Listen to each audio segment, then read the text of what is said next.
Fabrino é um acadêmico cujos interesses de pesquisa se estendem da teoria política em geral para a teoria do reconhecimento. Ele publicou vários artigos sobre... Tem uma publicação de artigos muito profícua.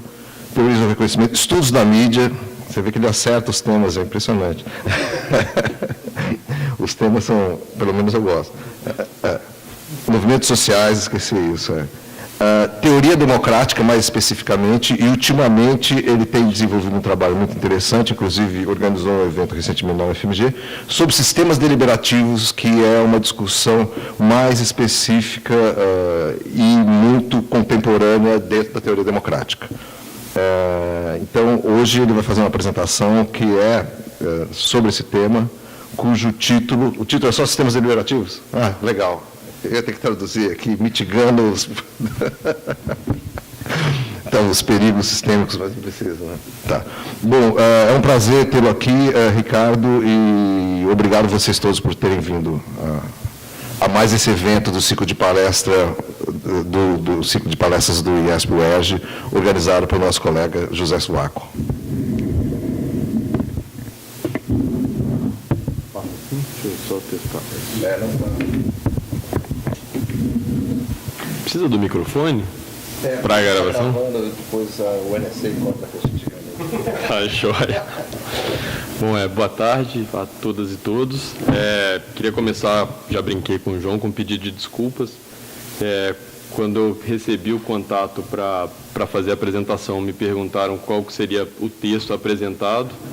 E aí eu acabei encaminhando o título do artigo, mas ficou o envio de um texto em inglês, o que parece desproposital para o cartaz. Então eu peço desculpas, a culpa foi minha.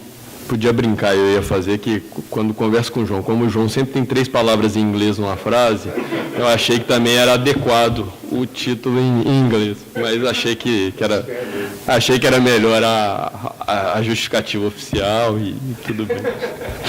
Ainda tinha o plano B na manga, que era me apresentar como uma pessoa de um país desconhecido, que tem muito sotaque, começar a falar em inglês, o que passaria batido e resolveria. Bom, mas dito isso, eu agradeço ao convite do IESP, né? Acho que é uma honra, de fato, poder estar nessa casa, participar de um seminário aqui. Já estive algumas vezes na condição de aluno, né? E sempre foi um ambiente academicamente vivo, interessante, instigante, então recebi o convite com muita alegria e sem nenhuma formalidade, sem nenhum agradecimento protocolar. Eu organizei a apresentação, então. Eu sou Ricardo, coordeno um grupo de pesquisa que se chama Margem, que é o Grupo de Pesquisa em Democracia e Justiça, na UFMG, trabalhando em torno dessas questões que o João já apresentou, acho que não vem ao caso de me ater a elas. Eu pensei em estruturar essa apresentação de uma forma geral, falando rapidamente alguns elementos sobre a teoria deliberacionista de democracia, especificamente por um único motivo. Assim. Então, uma introdução muito simplória e contextual, mas porque tem um slide que eu preciso sempre inserir, que é a discussão do que deliberação não é. Porque isso, o que ela não implica, porque isso me ajuda a responder as questões que sempre, de alguma forma, derivam das colocações. Feito isso, eu vou passar para o argumento mais específico desse texto, desse artigo que embasa a discussão desse seminário. Ok? Bom, então, de uma forma muito simplória, introdutória, a abordagem deliberacionista de democracia aposta fundamentalmente na fundação da legitimidade democrática no intercâmbio público de razões. A trajetória da abordagem deliberacionista de democracia, ela remonta ainda aos anos 80, com o primeiro livro que utiliza a ideia de democracia deliberativa, é um livro do Joseph Bessett, que chama The Mild Voice of Reason. Boa. Obrigado, John. É um livro que se chama The Mild Voice of Reason, do Joseph Bessett, que é um livro muito mencionado, pouco lido, né, mas que, de alguma forma, introduz essa temática. É claro que a temática, o escopo da trajetória mais geral da abordagem deliberacionista, a gente pode encontrar fundamentos, bases, autores ao longo da discussão sobre teoria política de uma forma mais ampla. Né? Da própria prática democrática ateniense, fundamentos muito mencionados e trabalhados em Rousseau, Kant, Stuart Mill, Hannah Arendt, John Dewey, e ainda que os pilares mais fundamentais da abordagem deliberacionista sejam John Rawls e Habermas. Né? Rawls, que de algum modo se declara e se apresenta como deliberacionista, ainda que a maioria dos deliberacionistas não o reconheça como integrando o campo da discussão deliberativa. Né? E Habermas, de algum modo, assumido como a discussão fundamental. Mas o primeiro ponto que eu queria destacar é que não existe essa coisa chamada de abordagem deliberacionista que intitula esse slide. Né? Deliberacionistas, embora geralmente ensacados, como aqueles que gostam de conversar e que acreditam no mundo dos ursinhos carinhosos e no consenso e colocados nessa mesma caixinha teórica, a abordagem deliberacionista é, na verdade, uma família de autoras e autores com perspectivas muito diferentes, diálogos muito distintos e que, nesse sentido, ensejam debates de naturezas muito diversas. Né? Entre o legado deliberacionista mais vinculado à tradição do Rawls, expresso no Amy Gutmann, no Cohen, por exemplo, e perspectivas como a do Dreisig, o Bauman, que muda significativamente ao longo da própria discussão sobre deliberação, ou uma virada mais empírica, mais hard science, por exemplo, trabalhando na vertente do Neblo, são autores e autoras que trabalham com bases, premissas e diálogos muito diferentes. Então, esse era um primeiro ponto que eu gostaria de destacar. O jeito como eu organizo a abordagem deliberacionista, essa família de perspectivas e tradições diferentes, eu acho que ela é pautada basicamente por quatro premissas, 4 princípios básicos. O primeiro desses princípios é o princípio da racionalidade. Racionalidade que não significa a produção de silogismos complexos, mas que significa nada mais que a capacidade de prover justificativas. Razão, portanto, nunca foi, não é oposto à emoção dentro da abordagem deliberacionista. Né? Em segundo lugar, a mutualidade, que ganha diferentes nomes entre autores e autoras deliberacionistas. Então, ela adquire a ideia de cooperação em autores como Bauman, ou a ideia de reciprocidade em Amy Gutmann e Dennis Thompson, mas que, de algum modo, quer dizer que não se expressam razões individual ou singularmente, mas uma aposta fundamental em algum tipo de intercâmbio de deslocamento mútuo, o que não significa convencimento.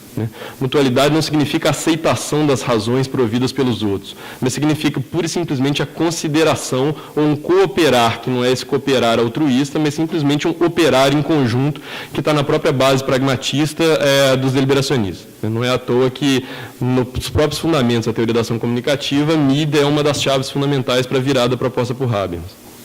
Terceiro ponto é o conceito de publicidade. Publicidade é essa que serve para não se restringe a ideia de visibilidade, mas fundamenta estruturalmente uma ideia de alguma restrição ou baliza aquilo que pode ser expresso em público. Né? Então, a publicidade, para usar os próprios termos do Bauman, que cria o espaço de discussão, baliza esse intercâmbio de razões e, de alguma forma, oferece mecanismos de escrutínio e controle sobre aquilo que é discutido. Em quarto lugar, uma ideia que os deliberacionistas não abrem mão é a ideia de igualdade. A ideia de igualdade que não que é um pressuposto fundamental para a compreensão do que significa a abordagem deliberacionista. E que funciona como um princípio normativo para que se critiquem as assimetrias existentes, assimetrias discursivas, assimetrias econômicas, assimetrias de acesso a certo espaço e que, portanto, se configura como elemento fundamental da própria abordagem deliberacionista. Eu já tinha passado. Eu estou péssimo esse controle. Eu tenho dificuldade de mascar chiclete e subir escada ao mesmo tempo, e aí com 2 computadores aqui está complicado. Tudo isso para dizer o que deliberação não é. Né? Eu quero, pode, quando você vem. Obrigado. O que deliberação não é? Deliberação não é sinônimo de participação e nem antônimo de representação. Deliberação não é sinônimo de teoria participacionista da democracia, embora não se oponha necessariamente a ela, mas envolve algum tipo de qualificação do tipo de participação que se entende como relevante. Teorias participacionistas podem continuar operando sob uma matriz agregativa, o que a teoria deliberacionista se propõe a não ser. Nem antônimo de representação, acho que hoje já está bastante óbvio. Toda a literatura de deliberação se moveu profundamente para discutir o próprio conceito de representação no espaço mais significativo da pluralização da ideia de representação. Em segundo lugar, não é intercâmbio presencial direto. Deliberação não é uma sala de seminário com um conjunto de pessoas tomando chá e produzindo razões embasadas, cognitivamente profundas e com uma polidez absoluta. né? Ela não se trata desse intercâmbio presencial e necessariamente direto. Muitas vezes se discute com alguém com premissas deliberativas cuja audiência de convencimento é outro, e não necessariamente o interlocutor direto. E é possível pensar processos de deliberação de uma forma mais ampliada. Em terceiro lugar, não se trata de uma troca desapaixonada de silogismos complexos e desinteressados, né? Deliberação não é esse esvaziamento de interesses, de paixões, da capacidade de indignação, da capacidade de expressão potente de certos argumentos. Tampouco se trata de uma busca por consenso substantivo, né? Tem cada vez mais e mais artigos, mais e mais autores e autoras questionando a ideia de que a deliberação dependesse de alguma ideia de consenso, que seria uma má interpretação da própria ideia habermasiana de entendimento, ou que se trataria de um consenso substantivo. E aí você tem autores como Dreisig e Niemeyer trabalhando com a ideia de metaconsenso. E, por fim, não se trata, obviamente, de uma teoria ingênua e avessa ao conflito, né? Basta lembrar que o conflito é a dimensão fundante da própria possibilidade de negação de pretensões de validade, e há várias maneiras de dizer não. Há várias maneiras de dizer não para gerar reflexividade acerca dos mundos objetivo, subjetivo e intersubjetivo ou social na vertente habermasiana. E, nesse sentido, não se trata de uma visão idealizada de que as pessoas vão conversando, produzir um consenso substantivo e desapaixonando-se e desinteressando das suas perspectivas. Dito isso, agora eu lembro de avisar o João. O que deliberação implica? Deliberação implica, fundamentalmente, um foco na dimensão discursiva da política. Esse é um ponto inquestionável para a multiplicidade de abordagens que compõem essa família. Uma perspectiva centrada na intersubjetividade. Então, uma aposta fundamental na produção de sentido diante do outro, atravessada pelo outro, o que não significa concordando com o outro, né? A ideia de role-taking do Mida, que também se mostra absolutamente central para questionar essa ideia.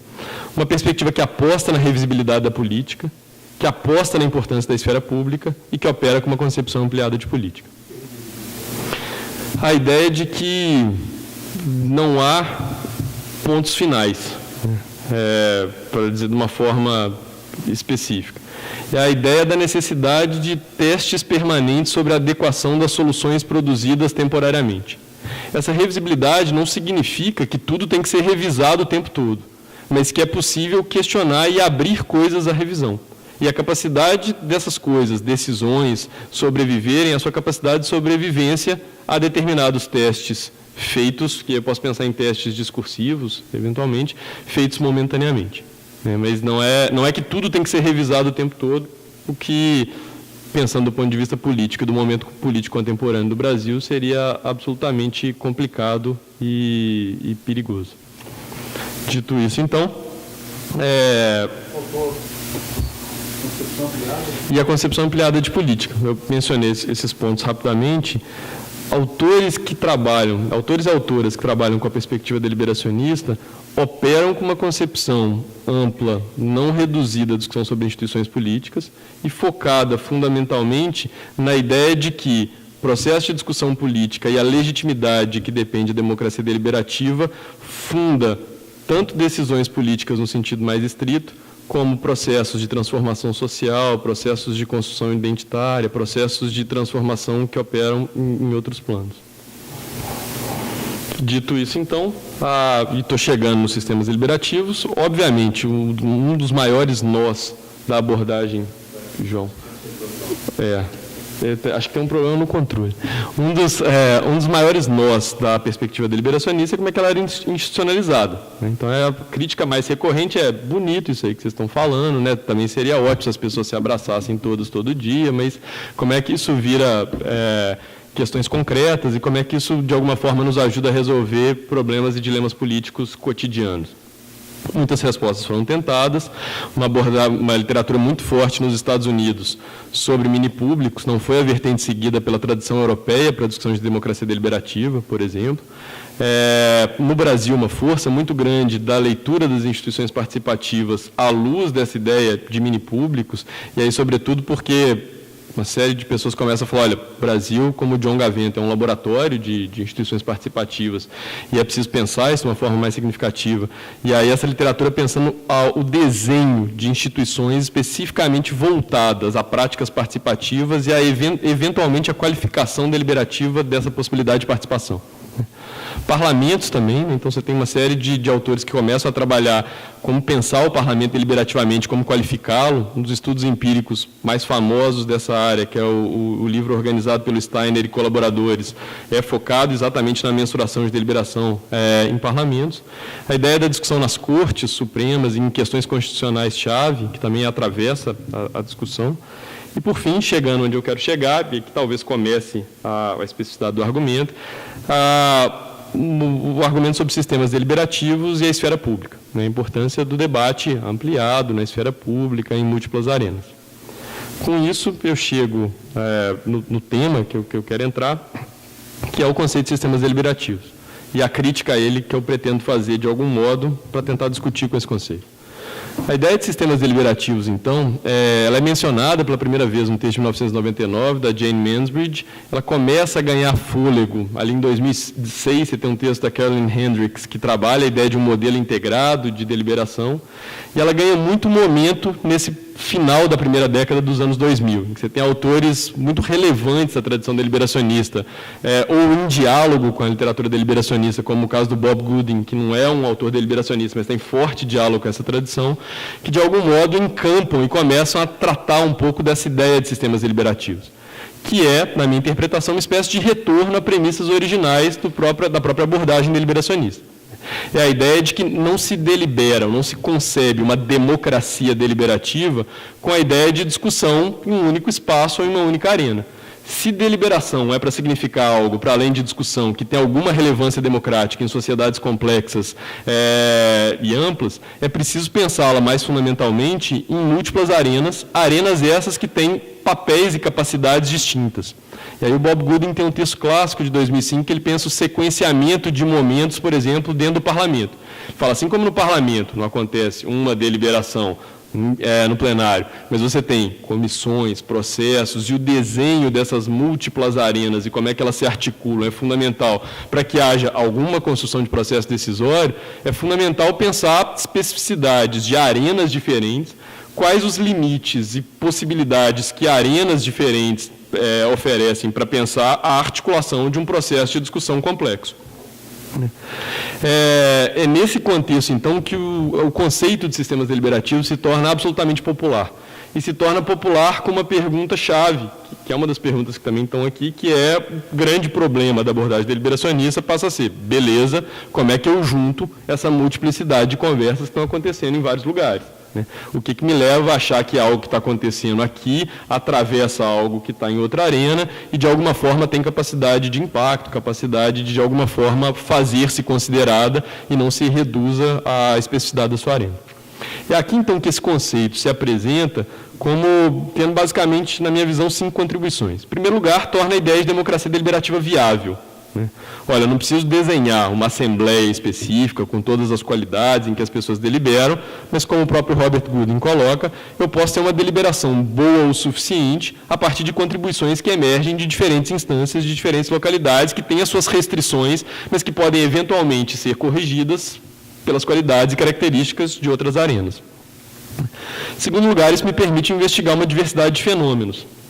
Eu não preciso achar que estudar deliberação é estudar orçamento participativo, estudar conferência, mas isso torna, inclusive, importante pensar qual é o papel de movimentos sociais para uma democracia deliberativa, ou, como a Simone Chambers coloca, olha, sem discutir meios de comunicação em democracia contemporânea, vocês ficam aí meio que discutindo adjacência sem tocar no cerne do que significa pensar fluxos discursivos contemporâneos. Em terceiro lugar, uma visão nuançada do papel de diferentes atores e arenas. Então, a gente criticou, por exemplo, por anos, a ideia de que, olha, as pessoas não querem discutir com quem defenda perspectivas diferentes. Você tem uma tendência à discussão com like-minded que é gigantesca. E aí, a própria Nancy Fraser, ao pensar o conceito de contrapúblicos, lá ainda no comecinho dos anos 90, já começava a apontar que esses contrapúblicos, mesmo que não em diálogo, especificamente em determinados momentos, com outros públicos, têm uma contribuição fundamental para a própria reflexividade social gerada simbolicamente, que é algo que interessa aos deliberacionistas. Então, entender de forma mais específica o papel de diferentes atores, de diferentes arenas, e como é que isso pode ser estruturado na configuração de sistemas deliberativos. Quarto ponto, permite repensar a ideia de mini-públicos, né? Convenhamos, e o Brasil tem uma tradição bastante interessante dessas arenas, mas ao redor do mundo você tem experiências muito pontuais, muitas vezes sem nenhum impacto, que geram, inclusive, um comércio de desenho participativo, né? A configuração de trademarks específicas, o Fishkin, por exemplo, patenteou o Citizens Polls. Você tem toda uma questão, e muitas vezes, de pouco impacto significativo. Você tem, se você começar pelos Citizens Juries nos Estados Unidos, nos anos 70, as células de planificação na Alemanha, as conferências de consenso na Dinamarca, né, nos anos 90 você tem uma multiplicação de agendas, ou mesmo as experiências tidas como bem-sucedidas, como a Assembleia dos Cidadãos do Canadá, né, que faz um longo processo para a revisão da legislação eleitoral, com a participação dos cidadãos, de 160 cidadãos, por um ano, para fazer um processo de discussão, e depois não conseguem aprovar no referendo. Você tem o Parlamento dos Cidadãos da Austrália, você tem uma série dessas experiências, muitas delas sem qualquer tipo de impacto, né? E a ideia de sistema deliberativo começa a pensar a importância e a centralidade de repensar mini-públicos e a centralidade de mecanismos de accountability sobre esses mini-públicos. A importância de que eles estivessem conectados a outras arenas e de que eles, ao serem conectados a outras arenas, pudessem, de alguma forma, precisem prestar contas, serem responsivos a essas arenas. Acho que o caso mais recente, absolutamente interessante a esse respeito, é a Constituição da Islândia, né? Todo um processo participativo, mas que não é aprovado, inclusive porque faz um bypass no próprio parlamento e, de alguma forma, é travado em um determinado momento por não conseguir esse processo de conexão e de interlocução. Ou a própria ideia de que essas pessoas sejam representativas da sociedade, pode-se pensar a representação por amostra estatística, como frequentemente se faz, ainda que a necessidade de responsividade, de alguma conexão entre esses mini-públicos, se apresente como algo cada vez mais importante para essa literatura. E o quinto e último ponto, que eu já até acabei mencionando, possibilita lidar com a conversação intragrupo. A ideia de que discussões entre like-minded não são necessariamente ruins para a existência de deliberação, né? Mas podem ser um elemento importante, embora nem sempre o seja, que pode ser relevante para a configuração do sistema deliberativo. Dito isso, eu chego ao texto, especificamente. Não sei se eu os cansei demais com essas premissas e talvez elementos simples. Mas qual que é o argumento e a contribuição desse artigo? A ideia de sistemas deliberativos virou uma espécie de panaceia, que todos nós deliberacionistas colocamos debaixo do braço quando nós somos confrontados com críticas. Quando você vai responder, olha, mas as pessoas não têm muita efetividade. Não, mas a gente está pensando só no curto prazo, a gente pode estender isso, pensar múltiplas arenas. Não, mas tem essa questão da polarização. Não, mas veja bem, diferentes arenas podem ter. A ideia de sistema deliberativo começou a ser, pelos deliberacionistas, muito facilmente sacada para responder a todo tipo de crítica e de pergunta. E ela não foi, na minha opinião, sistematicamente confrontada e desafiada, teórica e praticamente. A noção de sistemas resolvia uma série de coisas, mas ela em si, esse é o primeiro argumento desse texto, ela em si traz novos perigos e novos desafios para a própria realização dos ideais deliberativos. Então, a primeira parte desse texto trabalha com 3 perigos sistêmicos, 3 elementos que, do ponto de vista democrático, podem ser, de alguma forma, piorados a partir da lógica sistêmica e que oferecem novos riscos à democracia. O segundo momento desse texto é pensar indutores de conectividade, que, de alguma forma, permitam mitigar, embora não eliminar, alguns desses perigos sistêmicos. E aí eu vou falar com mais calma quais são esses 2 pontos. Mas então eu vou passar agora aos 3 perigos que eu tento identificar nesse texto e trabalhar aqui especificamente. A primeira delas é a criação e fortalecimento de assimetrias políticas. Curiosamente, a ideia de sistemas deliberativos foi apresentada como sinônimo de inclusão política. Olha, não tem problema se você não está em certas arenas. Se nós conectarmos adequadamente as arenas, o fato de você ter algum lugar de expressão pode possibilitar que você seja ouvido. A ideia, então, era, de alguma forma, de reduzir os custos de fazer-se presente. Mesmo que você não esteja presente em uma arena, um espaço X, é possível, de algum modo, que você manifeste e se coloque em algum ponto do sistema. No entanto, isso começa a apresentar, do ponto de vista concreto, alguns desafios para certos atores sociais fazerem-se presentes e ouvidos em múltiplas arenas. Preciso notar a falta de recursos financeiros e humanos que pode aprisionar alguns atores e as suas perspectivas em certas arenas sob a aparência de consideração. É nesse sentido que o meu argumento aqui é que, se por um lado pode se tornar mais fácil fazer-se ouvido em certas arenas, por outro pode se tornar extremamente oneroso fazer-se ouvido através do sistema. Estava conversando hoje e tinha um exemplo que me ajudava a pensar isso. Talvez não tenha nada a ver com a discussão sobre o sistema deliberativo, mas acho que ajuda a pensar. Recentemente, um conjunto de juízes resolveu processar alguns jornalistas no Paraná. E qual que foi a estratégia? Vamos processá-los em vários lugares, simultaneamente, de maneira a fazer absolutamente impossível que eles se defendam. A necessidade de fazer-se onipresente numa multiplicidade de arenas, basicamente elimina a possibilidade desses atores políticos fazerem-se ouvidos. No texto eu trabalho com 2 outros exemplos. O primeiro era a Assembleia Legislativa de Minas Gerais. O Fabiano trabalhou com muitas coisas por lá. Ela tem uma história muito grande de implementação de práticas participativas, que começa com um estudo em 1986, isso começa a ser institucionalizado a partir de 89, 90, e eles têm uma tradição de uma série de fóruns participativos, alguns deles gigantescos. O caso dos seminários legislativos, por exemplo. Nesses seminários legislativos, a partir de um tempo, eles começaram um processo de interiorização, que eles iam fazer uma série de audiências públicas em várias municipalidades do interior, e, de alguma forma, nessas audiências públicas, alguma espécie de representantes eram eleitos esses que deveriam comparecer à plenária. Por muito tempo, até o ano de 2011, não tinha nenhuma forma de financiamento, ajuda de custo da própria Assembleia para que esses delegados eleitos nas audiências públicas fizessem-se presentes na plenária final. O que levava que, frequentemente, a plenária era absolutamente dominada pelos temas da capital e havia uma eliminação básica desses discursos que eram apresentados, ditos, expressos, mas que não eram levados em consideração nessas etapas mais efetivas. Um outro caso que eu cito, que é de uma tese feita por um autor que se chama Locatelli, ele trabalha com a construção de hidrelétrica na Foz do Chapecó. E o que ele vai apontar é que houve uma estratégia das empresas de descentralização do processo a tal ponto que se diluía a possibilidade dessa voz das resistências. E, nesse sentido, você tinha um apagamento dessas vozes em esferas absolutamente locais, em que a empresa conseguia se fazer presente o tempo todo, mas em que esses atores não conseguiam se fazer presentes nesse processo cada vez mais diluído. O que você tem, então, de risco, justificado pela lógica sistêmica, é de um ciclo vicioso de exclusão sob a aparência inclusiva.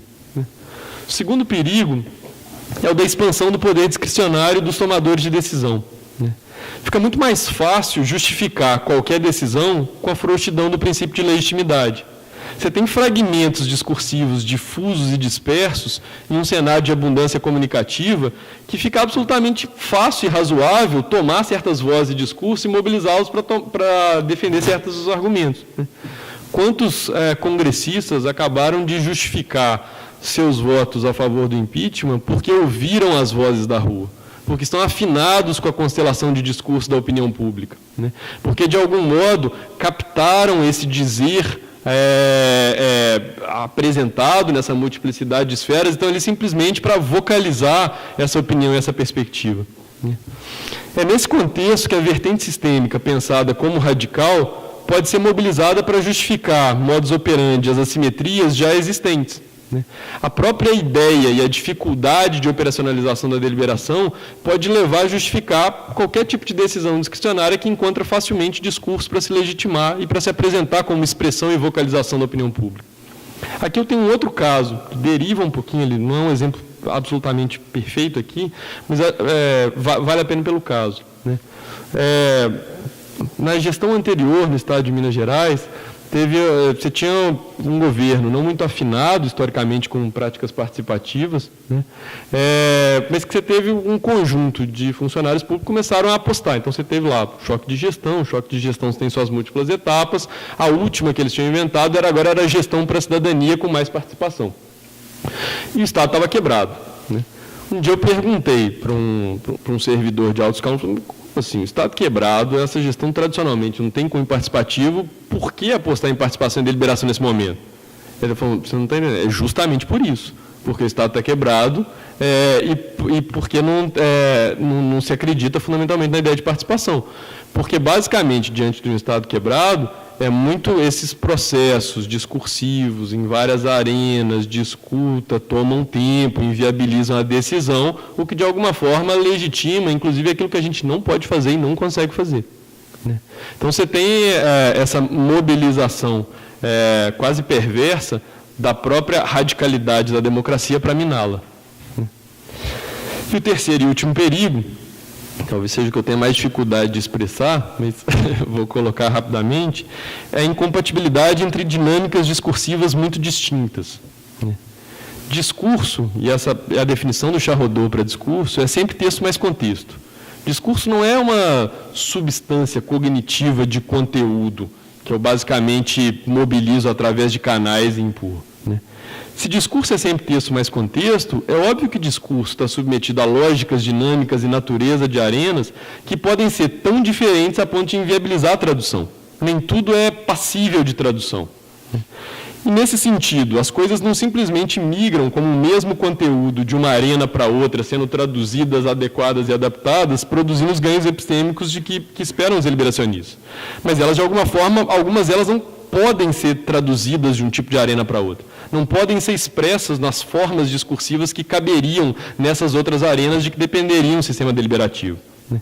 E não se trata, tem um livro muito importante sobre sistemas deliberativos, que é um livro de 2012, editado pelo John Parkinson e pela Jane Mansbridge, em que eles começam a fazer algumas críticas à ideia de sistema deliberativo. Mas não se trata, então, aqui eu estou dialogando com essa crítica, não se trata meramente de uma desacoplagem entre arenas. Tem a ver com algo que pode ser intrínseco ao sistema, a impossibilidade de tradução de uma arena para outra. Dito isso, então, a gente entra, a síntese dessa parte dos perigos, é a ideia de que a noção de sistemas deliberativos, defendida exatamente como um modo de tornar a democracia deliberativa mais viável, inclusiva e emancipatória, pode alimentar a acomodação da democracia e as assimetrias de poder existentes. Para pensar, então, qual que é a estratégia da segunda parte do texto? É pensar como é que alguns indutores de conectividade, que é um conceito que eu acho absolutamente relevante, pode ajudar a mitigar, embora não resolver, alguns desses problemas sistêmicos. É preciso pensar o incremento dessa conectividade de sistema como uma forma de exercício de algum tipo de controle sobre alguns desses perigos, ainda que não se resolva, né, e ainda que eu esteja alegando que alguns deles são intrínsecos. Mitigar, então, não significa eliminar. O ponto aqui é que conexão não é um a priori, né? A ideia de que os sistemas deliberativos podem vir a existir não é que as arenas estão conectadas, funcionam e se estruturam, né? Mas que a conexão precisa ser gerada e sustentada politicamente e pensada de formas que possibilitem a sua sobrevivência, e não simplesmente presumida, como se você estudasse cada arena como se aquilo naturalmente estivesse conectado a outras arenas de um processo discursivo mais amplo e pré-estabelecido. Por isso, então, a importância de pensar em indutores potenciais, que podem ser várias coisas. Eu posso pensar regras como eventuais indutores de conexão. Eu posso pensar os atores, que é o que eu faço nesse texto. Eu posso pensar o próprio desenho da participação, de alguma forma, induzindo conexão, né? O meu foco nesse texto, embora eu não ache que indutores de conectividade sejam simplesmente atores, mas foi pegar 3 atores, ou 3 formas de agência, acho que é a forma mais adequada de dizer, que eu acho que são importantes para pensar essa indução da conexão. A primeira delas são... já passei 2, desculpa, João. Esse foi? Foi rápido agora. Foi. Desculpa. A primeira delas são os burocratas, né? Atores centrais para políticas públicas, mas muito negligenciados pelos deliberacionistas. Deliberacionistas tratam burocratas como uma de 2 coisas, né? Ou a burocracia é, basicamente, aquele que vai executar as decisões tomadas politicamente, né? Ou o burocrata é no máximo, você tem uma crescente literatura deliberacionista voltada para trabalhar a questão da complexidade, a lá Frank Fisher, por exemplo, e que vai trabalhar o papel de especialistas ao longo de processos deliberativos. Mas o papel autônomo e fundamental na formulação e execução de políticas públicas dessa burocracia é muito negligenciado. E, no entanto, frequentemente, nos poucos casos que a gente consegue identificar e mapear funcionamento conectivo mais estrutural, você vê que a burocracia tem um papel absolutamente central nesse processo. Aqui eu trabalho com outro exemplo empírico, que é o Seminário Legislativo da Assembleia Legislativa de Minas Gerais, de 2011, que foi um processo ao longo de um ano, pensado para a discussão sobre pobreza e desigualdade, que teve uma série de arenas em várias municipalidades, estruturado vários outros eventos, organizados, pensados desde o início a partir de uma lógica conectiva. Então, a gente acompanhou esse processo, fez um estudo sobre ele, eu e Eleonora Cunha, e ali, centralmente, a questão da burocracia foi pensada. Eu não estou dizendo, ingenuamente, que burocratas necessariamente promovam conexão. Eles podem ser exatamente o espaço da opacidade, da desconexão. Eu estou dizendo, e isso sim, que eles são um elemento fundamental para a geração de conexão. E que, portanto, é fundamental pensá-los politicamente, inclusive para coibir o seu potencial de produção de opacidade. Nesse caso, o papel da burocracia foi pensado e desenhado desde o início, inclusive como forma de conectar arenas e de qualificar propostas entre arenas e de alguma forma, exercer certos filtros que inviabilizavam que propostas impossíveis de continuar de algum modo fossem consideradas e trabalhadas junto com os participantes de modo que pudessem ser, de alguma forma, oferecer algum tipo de input àquele processo. Então, ali você tem um pensamento central do papel da burocracia e de como é que ela pode ser mobilizada, contemplada reflexivamente ao longo de um processo de geração de conexão entre as múltiplas arenas que compõem um determinado processo participativo. O segundo elemento que eu gostaria de trabalhar é a mídia. Então, no artigo eu trabalho longamente não, mas em um espaço significativo, todas as críticas que deliberacionistas fazem à mídia. Então, há muitos deliberacionistas absolutamente desconfiados em relação ao papel dos meios de comunicação para a democracia. Concentração de poder, a utilização de mecanismos de enquadramento, a forma como certos discursos levam ao apagamento de outros discursos. Então, trabalho isso ao longo inclusive com alguns deliberacionistas que trabalham mais especificamente o caso da mídia, como o John Parkinson, por exemplo. Apesar disso e apesar das críticas, a ideia de sistemas deliberativos é inconcebível sem que se tome o lugar central dos meios de comunicação na democracia contemporânea. E é nesse sentido, então, que aí ao longo do texto, eu faço uma discussão sobre a ideia dos meios de comunicação como esses terrenos partilhados e disputados que alicerçam os debates públicos, mas o ponto central, que é um ponto que deriva da discussão da própria Simone Chambers, é de que não basta os deliberacionistas discutir o lugar de minipúblicos. Discutir regulação midiática, discutir accountability da mídia, discutir a pluralização do sistema midiático é absolutamente central à agenda deliberacionista, se a agenda deliberacionista quer dizer algo à democracia. Não se trata de, muitas vezes, isso é uma agenda de economia política da comunicação. Sem essa agenda e sem trabalhar centralmente o papel dos meios de comunicação na produção de conexão entre múltiplas arenas discursivas e, para tanto, pensando formas mais específicas de regulação, de discussão, de prestação de contas dos meios de comunicação, há um absoluto esvaziamento do próprio potencial democrático dos meios de comunicação e há um esvaziamento da relevância política da abordagem deliberacionista.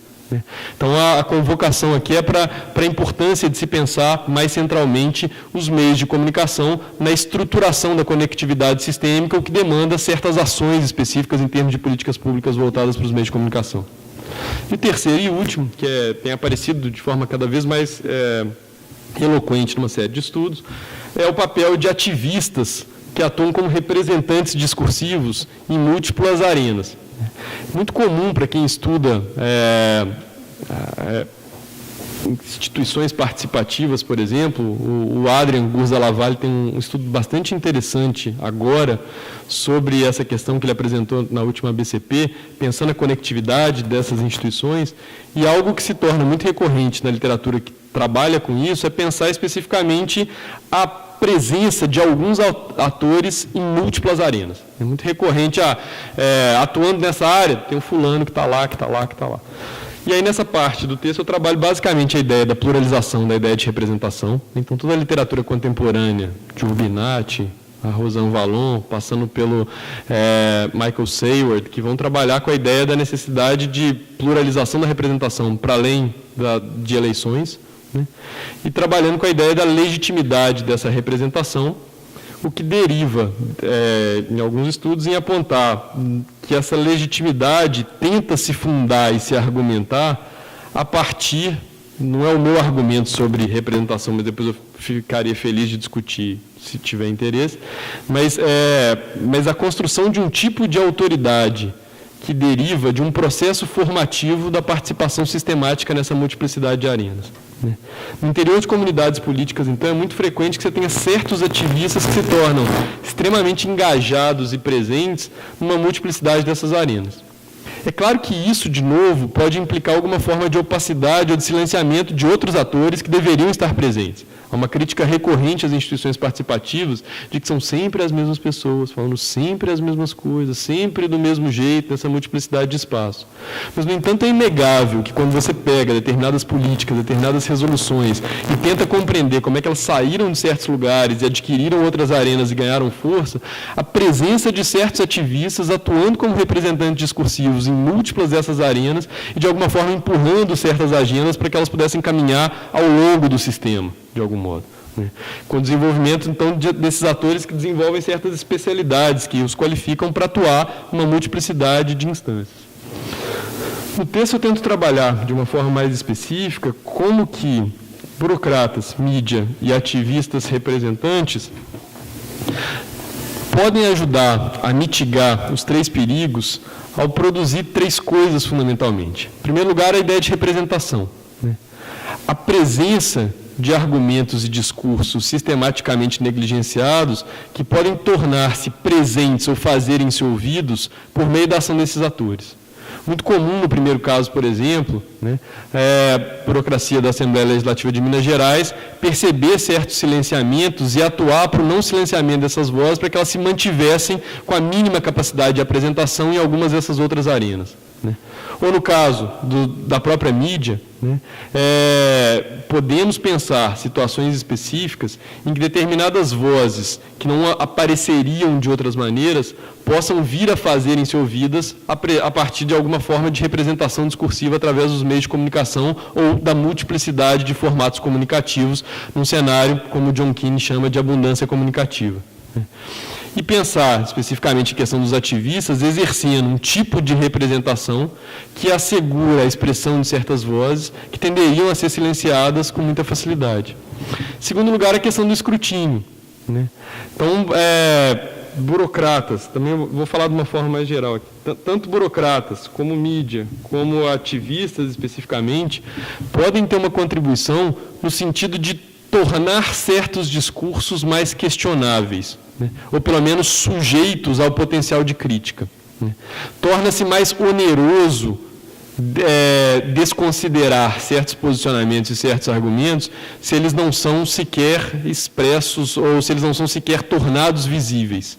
E eu acho que essas 3 formas de agência têm tido, em alguns casos específicos, algum potencial para tornar certos discursos mais escrutináveis. E o terceiro ponto, que eu acho que não se aplica aos burocratas, eu vou trabalhando o texto em cada um separadamente, mas é a exposição da não tradutibilidade. O meio de comunicação tem uma tarefa quase cotidiana de algum modo, adaptar, moldar, puxar certos discursos e torná-los expressos de outras maneiras, voltados para outras audiências. E é nesse contexto, nessa contínua tarefa de alguma forma, produzir algum tipo de tradução, que eu acho que frequentemente a incapacidade da tradução se faz evidente. A exposição da não tradutibilidade talvez seja um mecanismo para evidenciar a importância de que nem tudo pode ser traduzido ao longo do sistema. mas que tem certos discursos que fazem sentido em certos lugares, de certas formas específicas. E acho que ativistas da mesma maneira. Então, eu tento trabalhar com a ideia dos ativistas, de alguma forma, produzindo alguma espécie de conexão entre experiências cotidianas de sofrimento, experiências cotidianas de indignação, muitas vezes relacionadas a formas ordinárias do viver, com a necessidade de expressá-los de forma mais geral, de forma mais publicamente defensável em outras arenas, né? E nessa laboriosa tarefa de conexão entre experiências cotidianas e argumentos publicamente defensáveis, há muito que se perde. E essa exposição da não tradutibilidade no fazer de ativistas também me parece algo para mitigar a incompatibilidade entre arenas, ainda que talvez não necessariamente resolvê-la. Então, acho que a questão da representação, pensada nesses três autores, a questão da representação, pensada nesses três atores políticos, me ajuda a pensar uma forma de mitigar o primeiro problema, né, basicamente do aumento do custo de fazer-se presente. A questão do escrutínio me ajuda a pensar a segunda delas, né, e a terceira, da incompatibilidade de arenas, me ajuda a pensar através da ideia da exposição da não tradutibilidade. Bom, não sei se eu me estendi, vocês falam em torno de 45 minutos. Fico por aqui, espero não ter empacotado as coisas demais, mas agradeço pela atenção de todas e todos. Só tem mais um slidezinho, que é só meu e-mail, se alguém quiser entrar em contato. Então, agradeço.